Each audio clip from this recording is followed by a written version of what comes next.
everybody. My name is Amanda Sanchez, and I'm introducing you all to Dutch haute couture designer Iris van Herpen, who, since I first found out about her a couple years ago, is continuously a source of inspiration for looking to new techniques, looking to new methods of construction that aren't just traditional draping, embroidery, and tailoring. So she starts out by interning for the late, great Alexander McQueen, who is known by now for being sort of like a Vincent van Gogh, in which the time he spent alive in creating his art, very troubled individual, a lot of emotional turmoil and trauma. And after his death, we consider him a genius. And she interned for him very shortly before he passed away. And this is a big deal when you intern for him, because when you do, you just become a megastar. And she did right off the jump. She opened her house in 2007 and immediately started gaining her reputation for using her techniques and materials for her construction, making it look both futuristic and organic the way it does, the way she's famous for now. Okay, next. Okay, so she approaches her craft completely differently every single season, and she has one through line that she likes to use to connect all of the collection she's made this far, which is nature and the movement of the female form in particular. She is constantly challenging herself to reflect how intricate it is and how perfectly structured nature is as a whole, and how perfectly it all functions and all coexists and functions together. She has a background in traditional ballet, so that's where the movement of the female form comes in, because she has training in straining her body to its absolute limits and making it move in beautiful, fantastical ways, and making sure that her creations play very important parts in that as well. Next, Maggie. So the best way to describe what's going on with the sort of suspended pieces of fabric is that she includes skeletal systems into her clothing that will then support these individual pieces, making them float and making them bounce.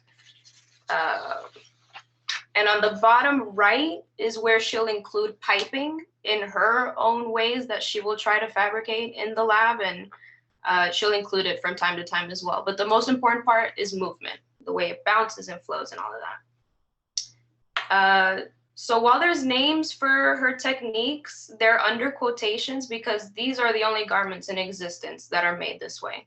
So no one's really even sure how to name them aside from what they label it when they make it. Okay, next. So I feel Iris van Herpen is walking, so the fashion student right now can run, like myself. I was introduced to Iris van Herpen through my Intro to Fashion Design course in Miami Fashion Institute here in Miami. Shout out to Professor Mileto, because he's the one that introduced her to me. So one day we were observing designers and their respective houses and how they're piquing the interest of journalists and critics at the time. And she stood out right away. I just couldn't take my eyes off of her profile and her work. Before showing a collection that she literally called Hypnosis, all her work previously did just that. I was quite literally hypnotized because the movement of her designs are always in perfect harmony, and they all share this feeling of meticulous planning and calculation that you just don't see a lot in fashion collections. Next. So I'd like to show you guys a peek into her experimentation process, because a lot of what she champions is also collaboration. She thinks it's a huge, huge, huge strength and superpower of ours as creatives to reach out to others for their expertise and what they know in their disciplines. Okay, now you can go ahead. All right, yes, I will pull up the video. Mhm. Switch to sharing.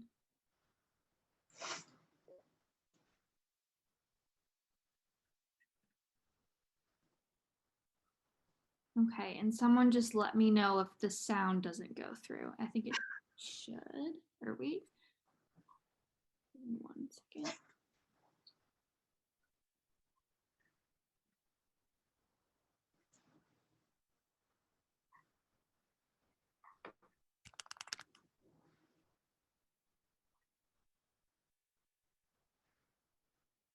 Movement and transformation and dance is often very much about optical illusion. And that's also what I'm very fascinated by in my material development. I collaborate within my work a lot with different disciplines of sculpturing, painting, and dance. Björk is a long-time collaborator. Anthony Howe is a recent one, which we worked on for the hypnosis show. It made me realize there is so much within fashion that is unexplored, and there is so much strength in collaboration. Nature is really a big part of my work. It's an endless stream of beauty. I like creating my own versions of it, trying to translate the logic behind a system that works so perfectly. For Syntopia, we collaborated with Studio Drift. They made for the show a kinetic sculpture that shows the different stages of a bird's wing motion. I like working with a combination of materials, like I like working with a combination of tools. It just feels very limited to be in one section. So alongside the traditional materials, I use more unusual materials in my work, even materials that we don't really have a name for yet, because they are still in the experimental phase. By really creating the materials, you change the way the rules apply to making the garment. It's really a balance between having the right technique and the right material together. And when you find that perfect combination, it becomes freedom. Like one example is the collaboration. Thank you. And yeah, I'll just wait.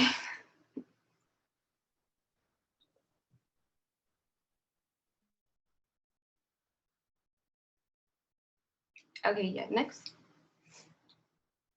Okay. So I actively like to refer to Iris van Herpen as pioneering in the fashion industry, because she is reinterpreting the haute couture dressmaking tradition, and that started in like 1825. So it is as old as the 1800s, and approaches to it are very, like, it's very traditionalist, that world. When you want to be an haute couture designer in specific, there are these principles that people do not want to deviate from. So this is very provocative work for her to try to challenge that.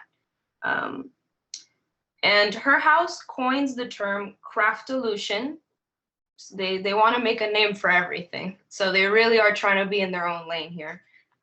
They call it this, they refer craftolution as their evolving craftsmanship that revolves around the layered lightness in which the clothing looks light, and its three-dimensional volume and its very heavy infrastructure.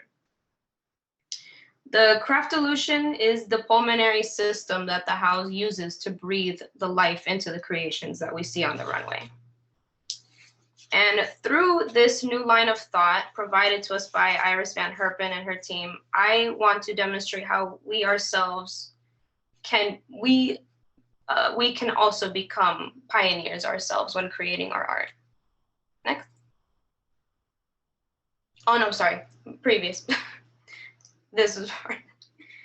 Okay, so not everyone can create their own materials from scratch to create their art. But what I take away from this is we can venture off into mediums that are so far removed from the niches we've mastered that then combining them become these new concepts and become things entirely of their own that we can attach to ourselves. And we can, you know, that's how we can be referred. She combined these two things, and she thought of that, and it makes her completely original, right? Okay, now next. Thank you. So 2020, you guys. During a year that desperately needed optimism, during the pandemic, fashion was a great way to live vicariously through styling that we saw in media and in appearances by these figures. And fashion trend forecasters were working in this context that they've never had to consider, and what better way to try to communicate this complex time than through trend and through setting. So while some everyone was conflicted with the present, and while some opted for nostalgia and fully adopting 80s maximalism, 90s grunge, Y2K styling, and just living in that world, that safety, that time that wasn't so bizarre, other people looked to push modernity and say, no, I'm carving out a future, and I'm just gonna, let's just see what happens. I'm gonna just jump to the future, because the present is crazy. So here are some figures, some stars that opted for this avant-garde out styling and look to her collections in specific to convey this.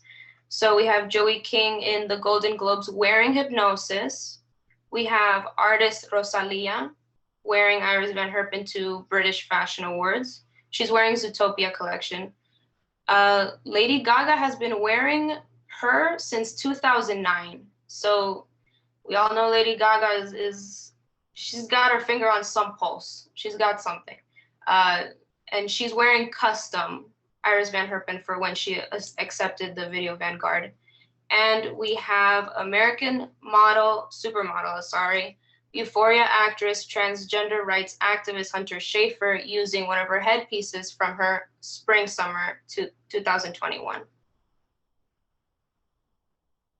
And yeah, next. So to conclude, from what we've seen today, Iris Van Herpen is a designer whose ethos and work ethic is ahead of its time. In an industry that prides itself in its self-referential loopholes, Iris offers a younger audience a fresh perspective of high fashion. She is carving a path for designers from new generations to approach design and garment construction by integrating technology and century-old traditions of haute couture. So not completely dismissing it, because we still want to honor that tradition, but we want to be individuals when we tackle it. And that's exactly what she's doing, and that's what inspires me about her.